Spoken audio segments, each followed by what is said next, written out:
শরীফের জমিনে শুয়ে আছে জিনার নাম গরিবে নওয়াজ খাজা মঈনুদ্দিন চিশতি আজমিরি হুজুর। প্রেমিকেরা হিন্দুস্তানের বাদশাহ বলা হয় গরিবে নওয়াজ খাজা মঈনুদ্দিন চিশতি আজমিরি হুজুর। আমলি জিন্দেগি আমলি ময়দান তৈরি করেছিল। তিনি যখন ইন্তেকাল করে দুনিয়া থেকে বিদায় নেয়, খাজা হুজুরের কপালের উপরে আল্লাহ তরফ থেকে একটা আরবি জবানে লেখা হয়েছিল খাজা হাবিবুল্লাহ মাতা কিবুল্লাহ। খাজা বাবা আল্লাহর বন্ধু, আল্লাহ দোস্ত, আল্লাহর মহাব্বতে দুনিয়া থেকে বিদায় নিয়েছে। আরো জোরে বলুন সুবহানাল্লাহ। প্রেমিকেরা আল্লাহর ওলিরা আমলি জিন্দেগি আমলি ময়দান তৈরি করেছিল। হযরতে জুন্নুন মিসরি হুজুর তিনি এত বড় আল্লাহর ওলি ছিলেন। তিনি যখন ইন্তেকাল করেন, ইন্তেকালের পরে দেখতে পাওয়া যায় হুজুরের মুরিদানেরা হুজুরকে কবরে শুইয়ে দিয়ে মাটি দিয়ে যে যার বাড়ির দিকে ফিরে চলে যাচ্ছে। প্রেমিকেরা আল্লাহর ওলি জিনার নাম হযরতে জুন্নুন মিসরি হুজুর কিতাবের মধ্যে পাওয়া যায় হুজুরের কবরে মাটি দিয়ে মুরিদানেরা যে যার বাড়ির দিকে ফিরে চলে যাচ্ছে।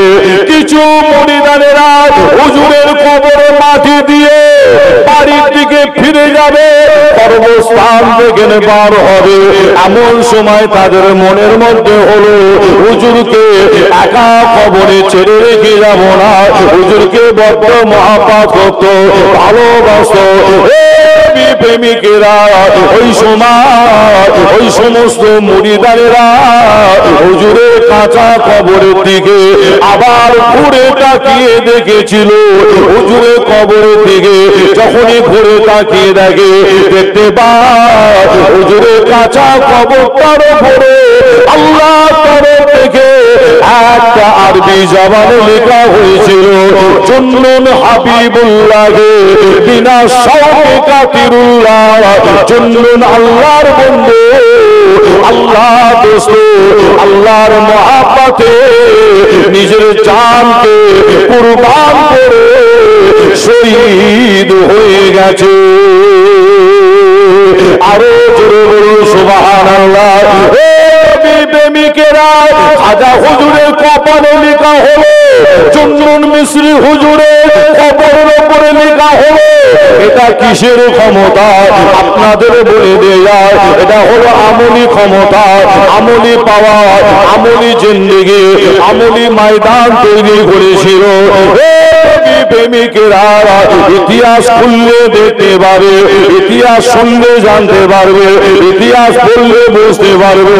ইতিহাস সাক্ষী দেয় এই ভারতবর্ষের জমিনে, এত বড় ভারতের জমিনে মাথায় টুপি দেনেওয়ালা একজন মুসলমান ছিল না।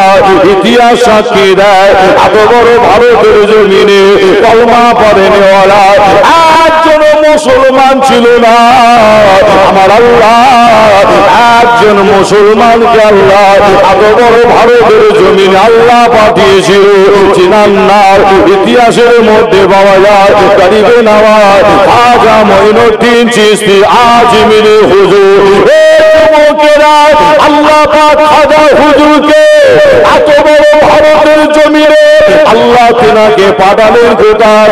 রাজস্থান আজমির শরীফ মরুভূমি এলাকায়। খাজা হুজুরের সময় রাজস্থান আজমির শরীফে গিয়ে দেখলে রাজস্থানের মানুষ আজমির শরীফের মানুষ গুনার কাজে লিপ্ত, অন্যায় কাজে লিপ্ত, গরিবের উপরে অত্যাচার, গরিবের উপরে জুলুম, মহিলাদের উপরে অত্যাচার। আজমির শরীফের মানুষেরা তারা গুনার মধ্যে ডুবে আছে। আল্লাহর ওলি ওই সময় করেছিল কি জানে? এই ভারতের জমি রাজস্থান আজমির শরীফের জমিনে গিয়ে খাজা হুজুর ওই সমস্ত মানুষগুলোকে অন্যায় থেকে ভালো কাজে আনার জন্য, খোদা থেকে ভালো কাজে আনার জন্য আল্লাহর ওলি ওই সময় রাজস্থান আজমির শরীফের কলমা দাওয়াত ইসলামের দাওয়াতটা দিয়েছিল। এই দাওয়াতের পরে দেখতে পাওয়া যায় কিছু মানুষের মনে রাগ হয়েছিল, এই মুসলমানটাকে ভারতের জমিনে থাকতে দেওয়া হবে না, তাড়িয়ে দিতে হবে। প্রেমিকেরা খাজা হুজুরের জীবনী খুললে দেখতে পারে আল্লাহর ওলিকে তারা তাড়াতে পারে না। আল্লাহর ওলিকে যখন তাড়াতে পারে না, রাজস্থান আজমির শরীফের জমিনে কিছু মাস্তান তৈরি করেছিল, আল্লাহর ওলিকে জানে মারার প্ল্যান করেছিল। খাজা হুজুরের জীবনী সাক্ষী দেয় ওই সময় আল্লাহর ওলি একা একদিকে, সারা ভারতের মানুষ আর একদিকে। আল্লাহর ওলি একটা পশম পর্যন্ত হিলানো ক্ষমতা কারো হয়নি। জোরে হবে না সুবহানাল্লাহ? আর একটু জোরে হবে না? বর্তমান ভারতবর্ষের জমিনে আমরা মুসলমান কতজন যদি হিসাব করা যায়, আল্লাহ কারে সংখ্যায় অনেক বেশি। তখন ছিল একজন। আর বর্তমান সময় শুধু পশ্চিম বাংলাটা যদি হিসাব করা যায়, কয়েক কোটি মুসলমান পশ্চিম বাংলার জমিনে, ঠিক না ভুল? যে কয়েক কোটি। কিন্তু আপনাদের বলে যায় আগামী কাল যদি কেন্দ্র সরকার যদি ঘোষণা করে, কেন্দ্র সরকার যদি ঘোষণা করে যে এনআরসি ফাইনাল ডিসিশন, এনআরসি হচ্ছে, এনআরসি হবে। নাম শুনেন না মনে হয় এনআরসি? না, নাম শুনেছেন আপনারা? চাপা আছে, তাই তো নাকি? এনআরসি ব্যাপারটা কোন চাপা আছে। মনে রাখবেন যে খুব তাড়াতাড়ি কিন্তু ফের শুরু হবে, একটার পর একটা। লক্ষ্য করে দেখুন, তালাক সেখানে কেন্দ্র সরকার হাত দিয়েছে। আজকে আমাদের বলতে বাধ্য যে তালাক সেখানেও হাত দিয়েছে, ওয়াকফ সম্পত্তি সেখানেও তারা হাত দিয়েছে, তাই না? ওয়াকফ এমন একটা সম্পত্তি, ওয়াকফ আপনারা ভালোই জানেন যে প্রায় ওলামা হযরতদের জবান থেকে আপনারা শুনছেন ওয়াকফ বিষয়। আপনারা বিভিন্ন প্রতিবাদে গেছেন, সমাজে বেসে গেছেন, আন্দোলনে আপনারা নেমেছেন, বিভিন্ন জায়গায় আপনাদের বসিরহাট এলাকায় বিভিন্ন জায়গায় প্রতিবাদ হয়েছে ওয়াকফকে কেন্দ্র করে। যে আপনারা জানেন আমরা ফুরফুরা দরবার শরীফ থেকে আমরা আপনার সমাবেশ, আন্দোলন, প্রতিবাদ আমরাও করছি এবং আমরা আইন অনুযায়ী আমরা ব্যবস্থা নিচ্ছি। সুপ্রিম কোর্টে আমরা কেসও করেছি, একটা নয়, পশ্চিম বাংলা থেকে অনেক অনেক কেস করা হয়েছে, আপনারাও এটাও জানেন। কিন্তু আপনাদের বলে যায় যে আপনার এই ওয়াকফ বর্তমান সময় এমন একটা বিষয়, আপনারা জানেন এই কঠিন একটা বিল, ওয়াকফ বিলকে বলা হয় কঠিন একটা বিল। অনেক আলোচনা আপনারা শুনেছেন। আমি যদি অল্প সময়ের জন্য আপনাদের কাছে 2 মিনিট বলি, নিশ্চয়ই আশা করছি আপনাদের অসুবিধা হবে না, বুঝতে অসুবিধা হবে না। এই বিল এমন একটা বিল, আপনার গ্রামে, আপনার পাড়ায় আল্লাহর ঘর মসজিদ আছে, থাকবে। আপনার গ্রামে, আপনার পাড়ায় যে মাদ্রাসা আছে, এই মাদ্রাসা থাকবে, আছে এবং থাকবে।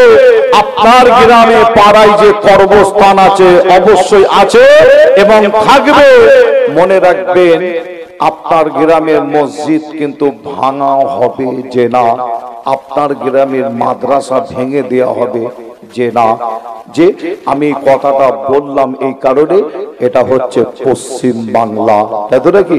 কিন্তু এই ওয়াকফ বিল পাস করার পরে পশ্চিম বাংলার বাইরে অনেক রাজ্য আছে, বিভিন্ন রাজ্যই মসজিদ ভাঙা কাজ শুরু করেছে। কি মোবাইলে দেখেন না আপনারা? দেখেছেন তো নাকি?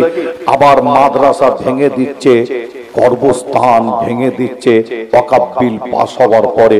কিন্তু পশ্চিম বাংলা এমন একটা জায়গা, আপনারাও জানেন, আমিও জানি, আল্লাহ করে এখানে মসজিদ মাদ্রাসা কর্মস্থান ভাঙা এত সহজ ব্যাপার নাই, তাই তো নাকি?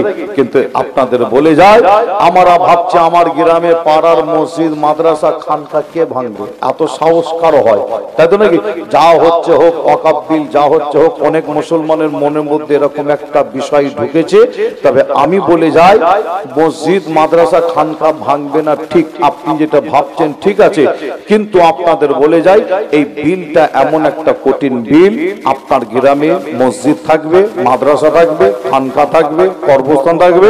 আমি আসিম বিল্লাহ ফুরফুরা দরবার শরীফে, আমাদের ফুরফুরা দরবার শরীফে মসজিদ থাকবে, মাদ্রাসা থাকবে, খানকা থাকবে, সব থাকবে, কিন্তু থাকবে সব, পরিচালনা করবে তারা। কি কথা বুঝাচ্ছে? পরিচালনা করবে তারা। মসজিদ আপনার গ্রামে, কিন্তু পরিচালনা করবে অন্যজন। আপনার গ্রামে মাদ্রাসা, পরিচালনা করবে অন্যজন। আপনার গ্রামে কর্মস্থান আছে, পরিচালনা করবে অন্যজন। আপনার গ্রামে ঈদগাহ আছে, পরিচালনা করবে অন্যজন। যে আপনাদের বলে যায় যে আপনার এলাকায় বোঝানোর জন্য একটু বলি, আপনার এলাকায় যখন কোন মুসলমান মারা যায়, মুসলমান মারা যাওয়ার পরে আপনারা করেন কি? আপনারা করেন ওই ব্যক্তিটাকে গোসল দেওয়ার ব্যবস্থা করে, কাফন পরানোর ব্যবস্থা করে। আবার কিছু ব্যক্তি মাইকে, মসজিদের মাইকে হাঁকে, অমুক ব্যক্তি মারা গেছে, তিনার জানাজার নামাজ, জোহরের নামাজের পর মাইকে হাঁকা হয়, কি হাঁকা হয় না? আবার দেখবেন কিছু ব্যক্তি আবার হাতে কোদাল নিয়ে চলে যায়, কোথায় কোথায় যায়? কর্মস্থানে যায় না? এদিকে গোসল দেয়া চলছে, যিনি মারা গেছেন গোসল দেয়া চলছে, কাফন পরানো চলছে, মাইকে হাঁকা চলছে। আবার কিছু ব্যক্তি কোদাল হাতে নিয়ে কর্মস্থানে গেছে আপনার কবর খোঁড়ার জন্য।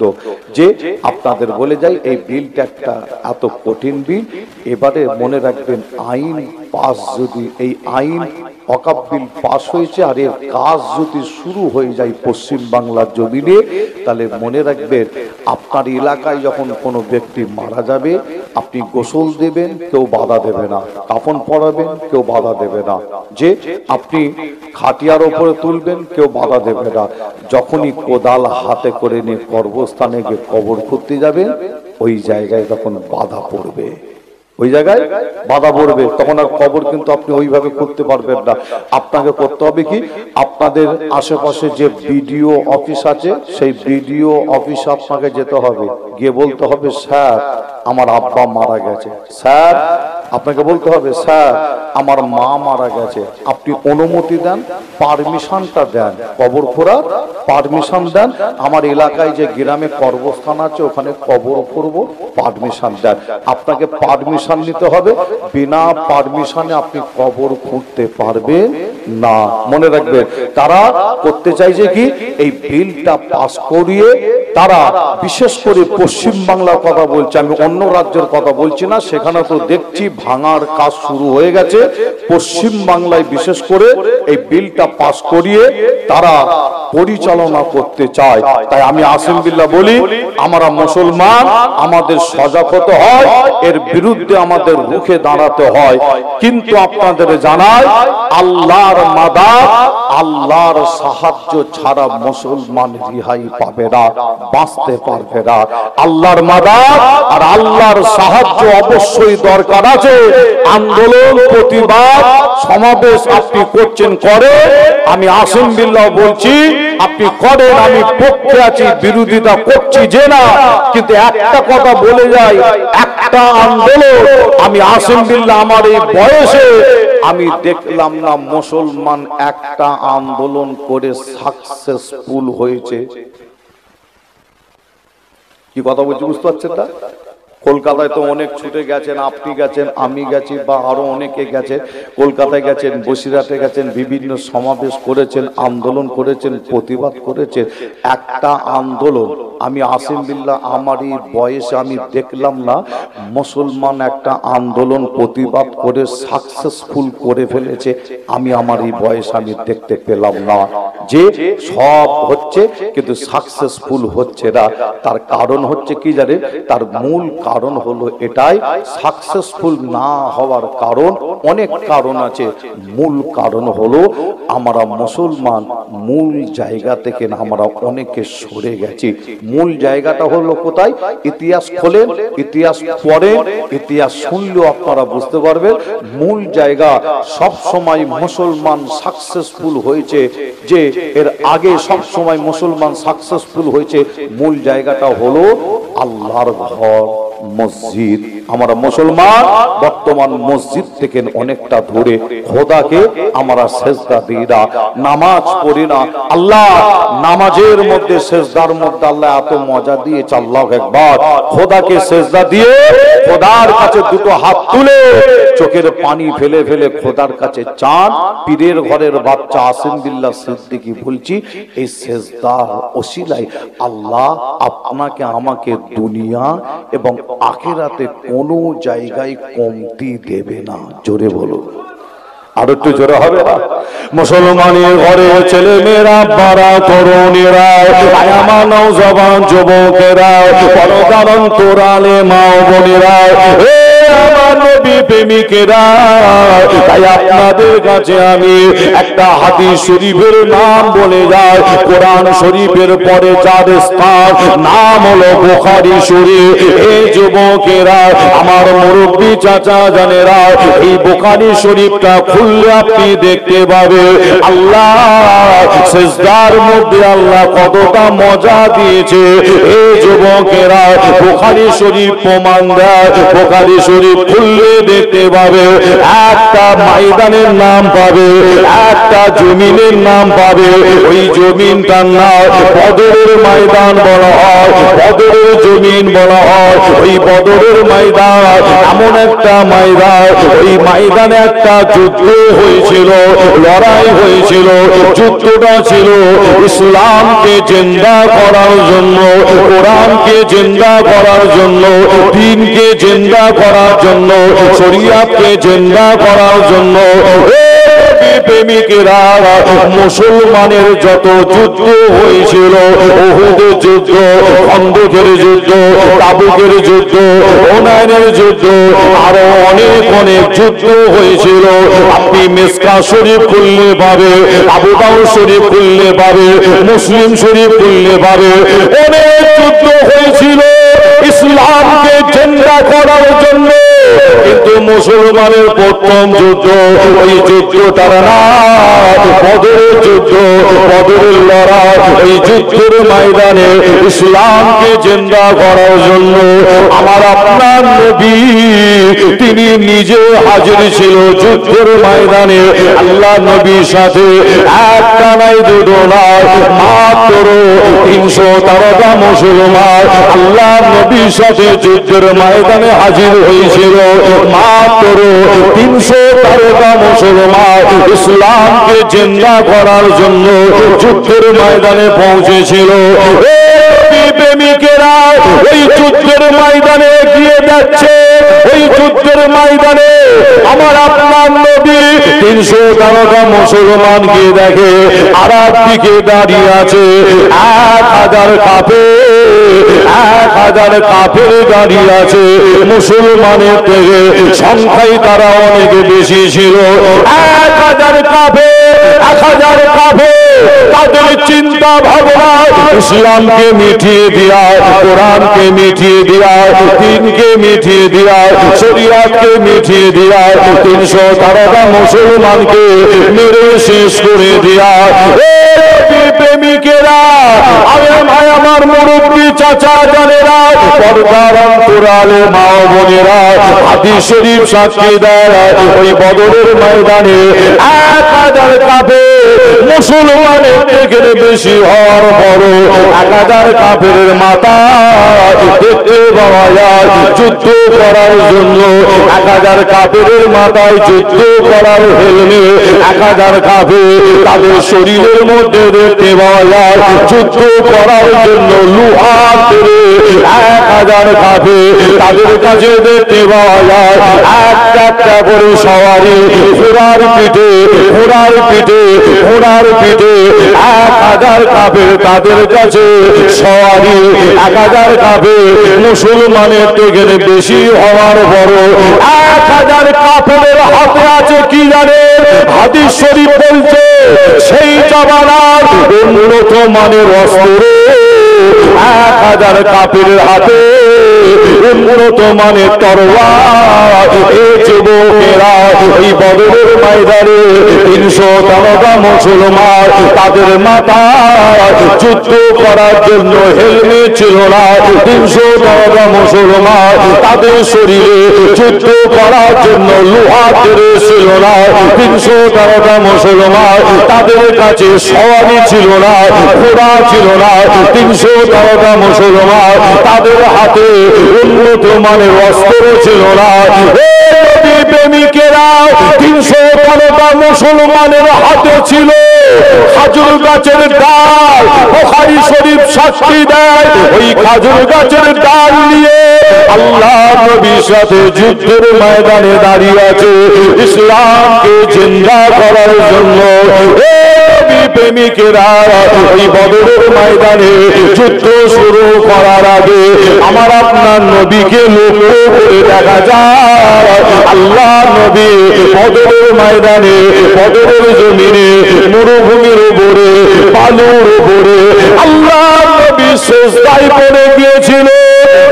যুবকেরা সিজদার মধ্যে আল্লাহ কতটা মজা দিয়েছে দেখে।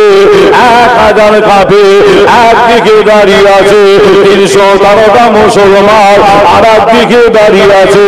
যুদ্ধ শুরু হবে এরকম একটা সময় আমার আপনার নবী এই যুদ্ধের ময়দানে আল্লাহ দরবারে সিজদায় পড়ে গিয়েছিল।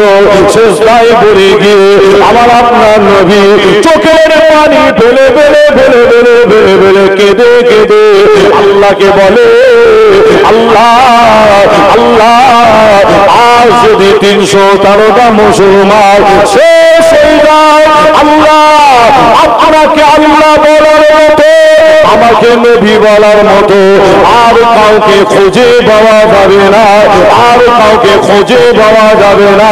আল্লাহ আল্লাহ আপনি আমাদের উপরে হেফাজত করো, রহমত করো, হেফাজত করো, সাহায্য করো, রহমত করো। এই বলে আমার আপনার নবী সিজদায় পড়ে গিয়ে চোখের পানি ফেলে ফেলে কাঁদে।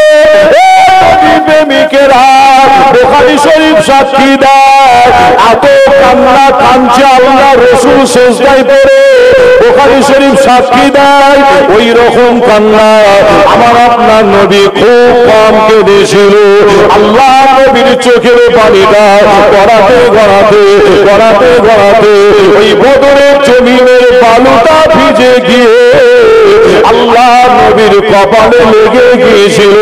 আমার আপনার নবীকে দেখে আল্লাহকে বলে আল্লাহ আজ যদি 313টা মুসলমান শেষ হয়ে যায় আল্লাহ আপনাকে আল্লাহ বলার মতো আমাকে নবী বলার মতো আর কাউকে খুঁজে পাওয়া যাবে না। আল্লাহ আপনি আমাদের উপরে সাহায্য করুন, রহমত করুন, হেফাজত করুন।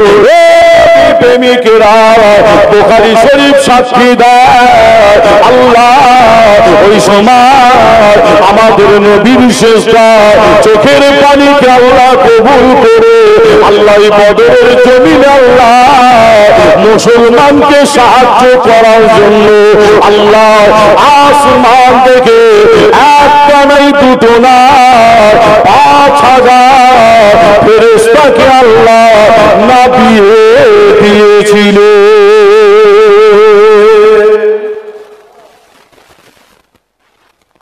জোরে হবে না সুবহানাল্লাহ? আর একটু জোরে হবে না? ফেরেশতা পাঠাচ্ছে আল্লাহ, যুদ্ধ করবে ফেরেশতা তো। আল্লাহু আকবার। ফেরেশতা তো যুদ্ধ করবে, মুসলমান মাত্র 313 জন, সংখ্যায় কম, কোনো অস্ত্র নেই, শুধুমাত্র খাজুর গাছের ডাল। প্রশ্ন থাকতে পারে আপনাদের, যুদ্ধের ময়দানে গেছে সাহাবা হুজুরা খাজুর গাছের ডাল নিয়ে কেন গেলেন? থাকতে পারে না প্রশ্ন? অনেকে জানার ইচ্ছা হতে পারে। তবে বলে যাই, ইসলামের প্রথম যুদ্ধ, মুসলমানের প্রথম যুদ্ধ। যুদ্ধ করতে হয় কিভাবে সাহাবা হুজুরা জানতেন না।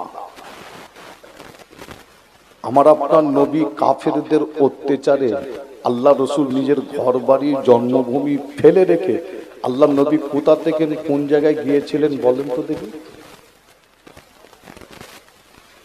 মক্কা থেকে মদিনায়, তাই তো নাকি? একটু বোঝানোর জন্য বলছি, কথাটা টেনে আনলাম এই কারণে যাতে বুঝতে সুবিধা হয়। আল্লাহ নবী নিজের ঘর বাড়ি জন্মভূমি ফেলে রেখে অত্যাচার করেছিল কারা? কাফেররা। তাদের অত্যাচারে আল্লাহ রসুল সবকিছু ফেলে রেখে কোথায় গেলেন? মক্কা থেকে কোন জায়গায়? মদিনায়। কিন্তু এই মদিনা শরীফে আসার পরও মক্কা থেকে কাফেররা দল বল নিয়ে রওনা দিচ্ছে, মদিনাতে আসছে, মদিনার উপরে হামলা করবে, সাহাবা হুজুরদের উপরে হামলা করবে, আমার রসুলের উপরে হামলা করবে। যে আল্লাহ রসুলকে মক্কা থেকে তাড়ানোর পরও তাদের জানে শান্তি আসে রে। তারা অস্ত্র নিয়ে দলবল নিয়ে মক্কা থেকে মদিনাতে আসছে আল্লাহ রসুলকে মারবে। যে ওই সময় সাহাবা হুজুররা করবেন কি? নিজের জানকে বাঁচানোর জন্য, ডিফেন্স করার জন্য হাতের কাছে যা পেয়েছিল, খাজুর গাছের ডাল ছিল, খাজুর গাছের ডাল নিয়ে যুদ্ধের ময়দানে ছুটে গেছে ইসলামকে জেদ্দা করার জন্য। যে আপনাদের ছোট ভাই ছেলে হিসাবে আপনাদের জানায়, ওই বদরের জমিনে আমার আল্লাহ আমাদের নবীর সিজদা, চোখের পানিকে আল্লাহ কবুল করে আসমান থেকে একটা নাই দুটো নাই, বুখারী শরীফ সাক্ষী দিচ্ছে 5000 ফেরেশতাকে আল্লাহ আসমান থেকে পাঠাচ্ছে। আসমান থেকে বদরের জমিনে নামিয়ে দিয়েছিলেন। ফেরেশতাকে কেন পাঠিয়েছে? ফেরেশতারা মুসলমানদের হয়ে কাফেরদের বিরুদ্ধে যুদ্ধ করবে। একবার জোরে বলো,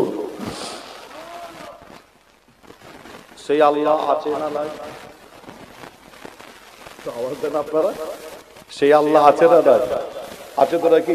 আচ্ছা, আমার আল্লাহ যদি মনে করে এই পশ্চিম বাংলার জমিনে, আমি পশ্চিম বাংলার কথা বলছি, পশ্চিম বাংলার জমিনে যে অত্যাচার জুলুম তো কম হচ্ছে না? কম হচ্ছে কি? চতুর্দিকে অত্যাচার জুলুম হচ্ছে। আবার মোবাইলে দেখলাম কিছুদিন আগে একজন টোটো চালক, টোটো চালায় না, আপনাদের এখানে কি নাম দিয়েছে? ওইটাকে টোটোই বলে তো নাকি? এক এক জায়গায় এক এক রকম আবার নামও আছে। আবার হ্যাঁ, আমাদের ওখানে একটা ভ্যান চলে, তার নাম হচ্ছে ইঞ্জিল ভ্যান। আমরা দিচ্ছি নাম দিয়েছি ইঞ্জিল ভ্যান। আপনারা কি বলে? মালপত্র বই না ইঞ্জিল ভ্যান? হ্যাঁ, তাহলে মিল আছে আপনাদের সাথে আমাদের ভালো, তাই তো নাকি? আল্লাহ কারে মিল আছে। কেউ বলে ইঞ্জিল ভ্যান, কেউ বলে মোটর ভ্যান, কেউ বলে পিক আপ ভ্যান, বলে না? আবার কিছু কিছু জায়গা আছে আবার সেখানে নাম দিয়েছে শয়তান ভ্যান। অনেক জায়গায় বলে, দেখবে বলে শয়তান ভ্যান। বাপ রে বাপ, ও এমন ব্রেক মারে, ওর আওয়াজও কঠিন কিন্তু, তাই তো নাকি? এই ধরেন এইখানে দাঁড়াবে, ব্রেক মারতে হয়, ওকে আগে থেকে ব্রেক মারতে হয়, তাই তো নাকি? তাও আর এখানে দাঁড়াবে কিনা কোনো ভরসা নেই। আবার আওয়াজও হয় মারাত্মক। হ্যাঁ, গাড়ির পিছনে এসে মেরে দেবে নাকি, বুঝতে পারছেন না? কঠিন গাড়ি। আর সব একদম দেখবেন এখন সব বেশি মালপত্র গাড়ি করে বয় না গাড়ি করে। যাই হোক, আপনাদের ছোট ভাই ছেলে হিসাবে আপনাদের কাছে যে কথা বলতে গিয়ে এদিকে চলে আসলাম, যে আপনাদের ছোট ভাই ছেলে হিসাবে এই কথাই বলতে চাই, বর্তমান পশ্চিম বাংলার পরিস্থিতি কিন্তু খুব একটা ভালো নাই। টোটো চালক মোবাইলে দেখলে আপনারা পাবে, আমি নিজে দেখছিলাম, একজন টোটো চালক মুসলমান হওয়ার কারণে তাকে জোর করে একটা শব্দ বলানোর চেষ্টা করা হচ্ছে। বর্তমান যে শব্দটা ট্রেনের মধ্যে, বাসের মধ্যে, বিভিন্ন জায়গায় প্রেসার দিয়ে মুসলমানকে বলানোর চেষ্টা করা হচ্ছে, কি আপনারা বুঝতে পারছেন না? যে প্রায় জায়গায় দেখবে, মোবাইলে দেখছিলাম পশ্চিম বাংলায় কিছুদিন আগে টোটো চালক, অর্থাৎ টোটো চালিয়ে খায় বেচারি গরিব মানুষ, তাকে একটা লাঠি হাতে করে ধরে জোর করে, আপনার লাঠি হাতে আছে, তার মারতে যাচ্ছে, বলছে বলতে হবে। চিন্তা করে যে আপনাদের ছোট ভাই ছেলে হিসাবে আপনাদের বলে যায়, শুধু পশ্চিম বাংলা নয়, শুধু ভারতবর্ষ নয়, সারা পৃথিবীর দিকে লক্ষ্য করে দেখেন, মুসলিম কান্ট্রি, মুসলিম দেশগুলোর দিকে লক্ষ্য করে দেখেন। প্রত্যেক দেশ, যত মুসলমান দেশ আছে, কম বেশি প্রত্যেক দেশ যুদ্ধের সাথে জড়িত আছে। সব যুদ্ধ চলছে এখন বর্তমান, সব যুদ্ধ, এর সাথে ওর, ওর সাথে ওর, এইভাবে যুদ্ধের সাথে জড়িত। কিছু দেশ মুসলিম কান্ট্রি, মুসলিম দেশ আছে, তারা যুদ্ধ এখনো করেনি। যে তবে আপনাদের ছোট ভাই ছেলে হিসাবে এটাই বলতে চাই, কঠিন পরিস্থিতি, কঠিন টাইম, আমার আল্লাহ যদি মনে করে এই বর্তমান সময় মুসলমানকে সাহায্য করার জন্য আল্লাহ আসমান থেকে যদি মনে করে পশ্চিম বাংলার জমিনে ফেরেশতা না পাবে সাহায্য করার জন্য, আল্লাহ মনে করলে ফেরেশতা না পাতে পারে কি পারে না? পারে, ফেরেশতা পাঠাতে পারে না, কিন্তু আল্লাহ ফেরেশতা পাঠাচ্ছে না। আল্লাহর সাহায্য কিন্তু হচ্ছে না। লক্ষ্য করে দেখেন, আল্লাহর সাহায্য, আল্লাহর মাদাদ আমাদের উপরে হচ্ছে না। তার কারণ, অনেক কারণ। নাম্বার ওয়ান কারণ সেই আপনাদের বলি, নাম্বার ওয়ান কারণ হলো আপনার গ্রামের, আমার গ্রামের, আপনার পাড়ায়, আমার পাড়ায় আল্লাহর ঘর, মসজিদ আমরা সুন্দর করে আমরা মার্বেল লাগিয়েছি, রং করেছি, আলহামদুলিল্লাহ ভালো কাজ, খারাপ নয়। মসজিদ একতলা ছিল, দুতলা হয়েছে। মসজিদে এসি লাগানো হয়েছে, আলহামদুলিল্লাহ ভালো। কিন্তু মসজিদের ইমাম সাহেবের কাছ থেকে খবর নিলে পাওয়া যায়, জোহরের নামাজ, আসরের নামাজ, মাগরিবের নামাজ, ঈশান নামাজ, ফজরের নামাজ মসজিদের একটা কাতার ভর্তি হয় না। ঠিক না ভুল বললাম? যে ঠিক না ভুল? একটা কাতার ভর্তি হয় না। মনে রাখবেন, মসজিদের খোরাক হলো মুসল্লি। আপনার গ্রামের পাড়ার মসজিদটা কিন্তু কাঁদে, আল্লাহর ঘর মসজিদ কিন্তু কাঁদে। মনে রাখবেন, ফুরফুরা শরীফে, আমার যে ফুরফুরা শরীফে আমাদের এলাকায় যে মসজিদ আল্লাহর ঘর আছে, মনে রাখবে মসজিদের আপনার খোরাক হলো মুসল্লি, আর এই মসজিদ আল্লাহর ঘর কিন্তু কাঁদে। আল্লাহর সাহায্য, আল্লাহর মাদাদ পেতে গেলে আল্লাহকে রাজি, আল্লাহকে খুশি করতে হয়। আর আল্লাহকে রাজি খুশি করতে গেলে খোদাকে সেজদা দিতে হয়। সেজদার মধ্যে আল্লাহ এত মজা দিয়েছে, আল্লাহ দুনিয়া আখিরাতে কোনো জায়গায় কমতি দেবে না। জোরে বলুন, আরো জোরে হবে না? মুসলমানের ঘরে ছেলে মেয়েরা, বাড়া তরুণেরা, আয়ামা নওজওয়ান যুবকেরা, পরদারণ তোরালে মা বোনেরা, আমার নবী প্রেমিকেরা, তাই আপনাদের জানিয়ে দিয়ে যায়, আলোচনা করতে করতে একটু দূরে চলে এলাম। আলোচনা করছিলাম